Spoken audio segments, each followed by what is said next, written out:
Hello everyone, how are you doing? This is MD Tech here with another quick tutorial. In today's tutorial, I'm going to show you guys how to see your latest subscribers or just subscribers in general on YouTube. So assuming that they have their subscriptions publicly available, you should be able to see them in your dashboard. So this should hopefully be a pretty straightforward process here, guys. And without further ado, let's go ahead and jump right into it. So all you have to do is go to YouTube Studio and then under Dashboard, scroll down to the bottom of the page here underneath Recent Subscribers, and you can select the See All button.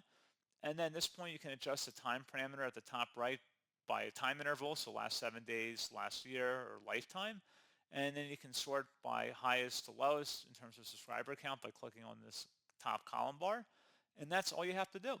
So pretty straightforward process, guys. And as always, thank you for watching. I do hope I was able to help you out, and I do look forward to catching you all in the next tutorial. Goodbye.